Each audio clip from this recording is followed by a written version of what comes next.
साथियों बहुत ही महत्वपूर्ण प्रश्न बना है, अब इसे जानते हैं। कैनाल इस्तांबुल क्या है? एक टर्म है साथियों, कैनाल इस्तांबुल। इस्तांबुल कहां पर है? तो साहब टर्की के अंदर है। वहां पर एक कैनाल बन रही है। कैनाल का मतलब समझते हैं कि नहर बन रही है। कहां बन रही है यह नहर? आइए आज के सेशन में इसके बारे में जिक्र करते हैं। आपने देखा कि तुर्की के अंदर साथियों ऊपर की तरफ ब्लैक सी था, बीच में मरमरा सी था, नीचे की तरफ एजियन सी था। अब अगर आपको यह पता है तो जल्दी से मुझे बता दो कि जो मरमरा सी है उस मरमरा सी को ब्लैक सी से जोड़ने वाली जल संधि का नाम क्या है? मैंने पहले वाले क्वेश्चन में भी बताया है, उस स्ट्रेट का नाम क्या है जो कि मरमरा सी को ब्लैक सी से ऐड करती है? जल्दी बताइए। और जब यह बता दो तो यह भी बताना मरमरा सी को एजियन सी से जोड़ने वाली स्ट्रेट का नाम क्या है? दोनों का नाम फटाफट बताइए। अमिया सेठी बहुत बढ़िया बेटा, शाबाश। एक का नाम आ चुका है, बाकी का नाम बताइए साथियों। चलते हैं आगे की तरफ। इंटरनेशनल रिलेशंस में यह विषय आपको पढ़ना है साथियों। हाल ही के अंदर यह सुर्खियों में है। क्यों सुर्खियों में है आइए मैं आपको बताता हूं साथियों। हाल ही में कैनाल इस्तांबुल चर्चा में है। कैनाल इस्तांबुल चर्चा में है और यह रसप अर्दगन के कारण चर्चा में है। रसप अर्दगन जो कि तुर्की के वर्तमान राष्ट्रपति, बहुत बढ़िया। बॉस्फोरस स्ट्रेट है जो कि जोड़ती है मरमरा सी को ब्लैक सी से, बिल्कुल सही जवाब दिया। और दूसरा मरमरा सी को एजियन सी से जोड़ने के लिए डार्डेनेलस स्ट्रेट है। ठीक है बेटा, बहुत बढ़िया, शाबाश। जितने भी बच्चों ने आंसर दिए हैं बहुत बढ़िया। ये सूर्यांशी डार्डेनेलस, बहुत बढ़िया बेटा, शाबाश। आशा, चंदू, गौरांग, किम्मी, बहुत बढ़िया बेटा। आइए अब आगे चलते हैं। तो हुआ क्या साथियों, अब ध्यान से सुनिएगा। हुआ ये कि मतलब जो रसप अर्दगन है वो तुर्की के अंदर 20 साल से, लगभग 20 साल से शासन में है। 2003 के अंदर ये सत्ता में आए थे और 2023 में जाकर के इलेक्शन है। अब हो ये रहा है कि जो व्यक्ति 2003 से शासन में है, 2023 में उसे चुनाव जीतना है। तो चुनाव जीतने के लिए कुछ तो वो टैक्टिक्स अपनाएगा। टैक्टिक्स अपनाने में पहले तो इन्होंने धर्म संबंधी बातें करी, लेकिन जब सर्वे हुआ, चुनाव का वादा हुआ, चुनाव के अंदर जो चुनाव सर्वेक्षण हुए कि इनको कितने लोग चाहते हैं, तो अब केवल 30% टर्की के लोग ही हैं जो इनके बारे में अपना समर्थन रखते हैं। ऐसी स्थिति में इन्होंने एक नया तरीका निकाला है लोगों को यह सपने दिखाने का कि टर्की अब धन कमाएगा। धन कैसे कमाएगा, इसके लिए इन्होंने एक नया प्रोजेक्ट लॉन्च किया है, उसका नाम है कैनाल इस्तांबुल। अब आप पूछेंगे इनका प्रोजेक्ट हमारे लिए क्यों महत्वपूर्ण है? साहब ये आपके लिए नहीं, पूरे दुनिया के लिए महत्वपूर्ण है। बस आप सुनते चलिए।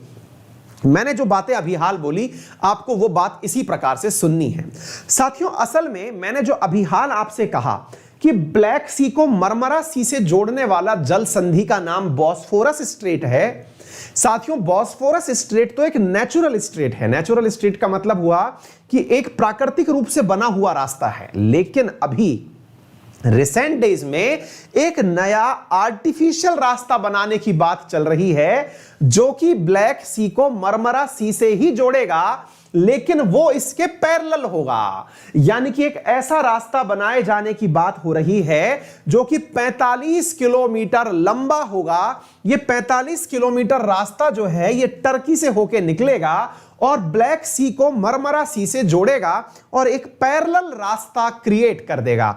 यानी पहले जो रास्ता हुआ करता था वो बॉस्फोरस स्ट्रेट का रास्ता था, अब उसके पैरेलल में एक और रास्ता बनकर के आ जाएगा और वो इस्तांबुल से होकर निकल रहा है, दैट इज कैनाल इस्तांबुल। तो यानी एक नई नहर बन रही है जिसकी लंबाई 45 किलोमीटर है साथियों। पानी की नहर है, ये सड़क नहीं है जिसे बनाया जा रहा है। इसके लिए आपको बहुत गहरा गड्ढा खोदना होगा, दोनों तरफ से चीजें मैनेज करनी होंगी, बिलियंस ऑफ रुपीस इसमें खर्च होंगे। तो साथियों आप यहां पर देख सकते हैं कि इस्तांबुल से होकर के कैनाल इस्तांबुल निकल रहा है जो कि मरमरा सी को ब्लैक सी से जोड़ेगा। फिर आप पूछेंगे कि एक बात बताइए सर, इनके पास तो ऑलरेडी बॉस्फोरस स्ट्रेट था, बॉस्फोरस स्ट्रेट था तो इन्हें एक और स्ट्रेट बनाने की जरूरत क्या पड़ गई? साथियों असल में बॉस्फोरस स्ट्रेट जो है, इस स्ट्रेट से इनकी कमाई नहीं होती है।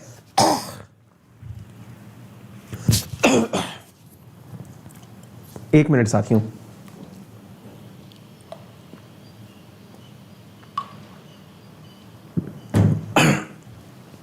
एक बार के लिए इसको समझने का प्रयास करिए कि ये जो बॉस्फोरस स्ट्रेट यहां से निकल रही है, असल में टर्की की इससे कोई कमाई नहीं होती है। अब आप पूछेंगे क्यों? क्योंकि ये तो प्राकृतिक स्ट्रेट है।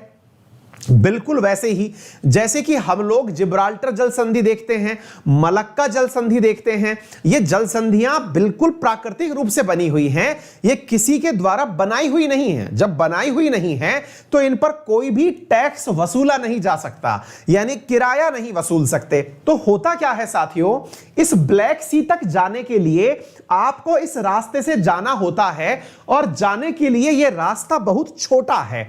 छोटे रास्ते से जहाज जब निकलते हैं, एक अनुमान के हिसाब से यहां से 50,000 जहाज हर साल निकलते हैं। कहां जाते हैं? ब्लैक सी जाते हैं। आप पूछेंगे ब्लैक सी क्यों जाते हैं? ब्लैक सी में ऐसा क्या है? तो साथियों, ब्लैक सी में असल में रशिया है, यानी रशिया तक अगर किसी को पहुंचना है तो वो ब्लैक सी से ही होकर पहुंचता है।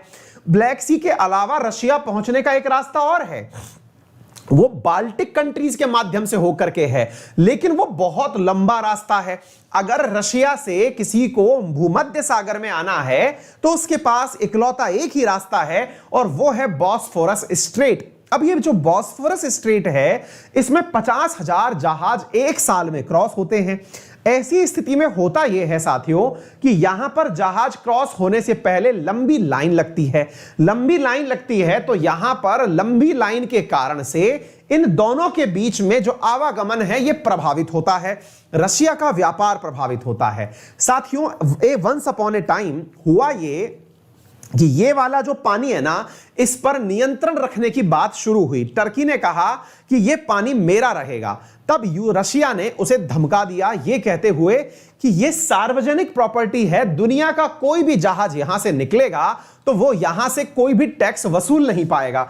ऐसी स्थिति में अर्दगन ने दिमाग चला, और अर्दगन ने दिमाग क्या चला अब मैं आपको वो बताता हूं, लेकिन इससे पहले मैं आपको एक और जानकारी दे देता हूं, और वो है मॉन्ट्रेक्स कन्वेंशन के बारे में। साथियों, हुआ क्या, मैं एक बार के लिए आपको ये वाली जानकारी भी देना चाह रहा हूं ताकि आप लोगों को फैक्चुअली एक बहुत अच्छी जानकारी सिखा सकूं। हां साथियों, हुआ क्या, इस बॉस्फोरस स्ट्रेट से होकर के, मैं इसको वापस से लेके आता हूं, वापस से एक बार आप देखें, इस बॉस्फोरस स्ट्रेट से होकर के ये जो रास्ता बन रहा है, इसको लेकर के एक बार टर्की ने कहा कि भाई मैं तो इस पूरे की पूरे क्षेत्र के ऊपर कब्जा करना चाहता हूं। रशिया ने पकड़ के धमका दिया, बोले बेटा सुनो, अगर तुमने इस रास्ते पर कब्जा किया तो फिर हम हमला कर देंगे।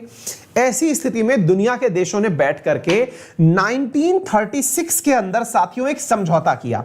1936 के इस समझौते को कहते हैं मॉन्ट्रेक्स कन्वेंशन। मॉन्ट्रेक्स कन्वेंशन में यह निर्णय लिया गया कि रशिया तक जाने के लिए ये वाला जो रास्ता है ये फ्री ऑफ कॉस्ट रखा जाएगा। फ्री ऑफ कॉस्ट का मतलब है कि इसमें से कोई भी टैक्स नहीं वसूला जाएगा, लेकिन अगर कोई युद्ध वाला जहाज जाना चाहता है, यानी ऐसा समझिए, आपको रिसेंट डेज में मालूम होगा कि अमेरिका के साथ साथ नाटो की फोर्सेस ने क्रीमिया को बचाने के लिए रशिया के रास्ते इस जगह पर युद्ध अभ्यास किया था। तो हुआ ये साथियों, कहा यह गया कि अगर किसी को अपने लड़ाकू पानी के जहाज लेकर के जाने हैं बॉस्फोरस स्ट्रेट से, तो उन्हें टर्की से परमिशन लेनी होगी और टर्की को उसकी एवज में धन देना होगा। यानी कि केवल मालवाहक और सवारी जहाज ही बॉस्फोरस स्ट्रेट से होकर निकल सकते हैं, इसके अलावा यहां से होकर के लड़ाकू पानी के जहाज नहीं जा सकते। जब यह बात निकल करके आई तो इस वजह से नाटो फोर्सेस जब ब्लैक सी जाती हैं तो इन्हें यहां पर पैसे देके जाना होता है। अब टर्की ने दिमाग लगाया, टर्की ने दिमाग ये लगाया कि भाई यहां पहले तो वेटिंग लंबी होने के कारण यहां से लोग जाने में बड़ा संकट करते हैं। क्यों ना मैं ऐसा करूं कि मैं यहां से होकर के एक कैनाल बना दूं। वो कैनाल होगी 46 किलोमीटर लंबी। इस कैनाल को मैं पेड़ कर दूंगा, पेड़ बैच ले आएगा एक तरह से, ये समझिए। कहने का अर्थ यह हुआ कि अगर किसी को जाना आना है तो पैसे दो और निर्विघ्न रूप से यहां पहुंच जाओ, यानी 45 किलोमीटर के लिए टोल टैक्स दे दो और टोल टैक्स दे करके क्रॉस कर लो आराम से। अब कोई पूछेगा फिर वो फ्री वाले रास्ते से क्यों ना चला जाए। ये बिल्कुल वैसे ही हो गया कि दिल्ली से आगरा जाने के लिए ऑलरेडी हाईवे था, लेकिन फिर भी यमुना एक्सप्रेस वे हाईवे बनाया गया जो कि दिल्ली को आगरा से जोड़ रहा है। तो दिल्ली को आगरा से जोड़ने के लिए यमुना एक्सप्रेसवे भी है और इसके अलावा हाईवे भी है। नेशनल हाईवे से लोग जाना प्रिफर नहीं करते क्योंकि अच्छे वाहन जाना चाहते हैं तेज गति के अंदर निर्विघ्न रूप से जाना है तो बढ़िया हाईवे लोगे तो आप यमुना एक्सप्रेसवे लेके निकलते हो, यानी एक ही जगह जाने के दो रास्ते हैं। एग्जैक्टली यहां पर भी यही हो रहा है। ये कह रहे हैं कि हम इतनी जबरदस्त इस नहर को बनाएंगे कि जो वाहन यहां आने जाने में वेटिंग में 2-2, 4-4 दिन खड़े रहते थे वो 2 घंटे में रास्ता क्रॉस कर लेंगे। अगर ऐसा होगा तो माल की आवाजाही तेज हो जाएगी जिसके चलते बहुत सारे लोगों को फायदा होगा। अर्दगन की तैयारी यह है कि वो आने वाले टाइम में, अब इधर की तरफ एक बार देख लीजिए, मैं आपको कुछ बातें बता देता हूं साथियों। इसकी लंबाई 45 किलोमीटर के आसपास बताई है। इसकी जो चौड़ाई है वो 275 मीटर रखी गई है। सामान्यतया जो बड़े मालवाहक जहाज होते हैं ये 350 मीटर लंबे होते हैं, लेकिन जरा सोच के देखिए कि इसने चौड़ाई भी 275 मीटर रखी है। लंबाई के बराबर तो चौड़ाई रखने का प्रयास किया है, यानी कि कई जहाज आ जा सके एक बार में, ऐसा काम किया है। यहां से 160 वेसल प्रतिदिन निकल सके ऐसी व्यवस्था इसके द्वारा की जा रही है। साथियों, इसको बनाने में जो कुल लागत आने वाली है वो $15 बिलियन है और कहा जा रहा है कि यह आने वाले 6 साल में बनकर के तैयार हो जाएगी। $15 बिलियन इसके ऊपर खर्च आने वाला है। अब जैसे ही यह वाली बात का अनाउंस हुआ, अब आपको क्या लगता है इस बात को सुनने के बाद में टर्की में क्या माहौल रहा होगा? अब आपको वही जानना चाहिए। साथियों, टर्की में इसका विरोध होना शुरू हो गया। किसका? रसप अर्दगन की पार्टी जिसका नाम है एकेपी पार्टी जो है इसका नाम है जस्टिस एंड डेवलपमेंट पार्टी, इसका विरोध होना शुरू हो गया। अब आप पूछेंगे घोषणा हुई, घोषणा होने से तो फायदा होने वाला था, इसका विरोध क्यों हुआ? तो साथियों, विरोध का कारण सुन लीजिए। विरोध का कारण यूं हुआ, अब इसके पीछे की कहानी सुनिए। साथियों, हुआ कुछ यूं कि इन दोनों रास्तों को देखने के बाद में यहां पे असल में तुर्की की जो सेना है उसने इसका विरोध कर दिया। तुर्की की सेना ने क्या कह के विरोध किया?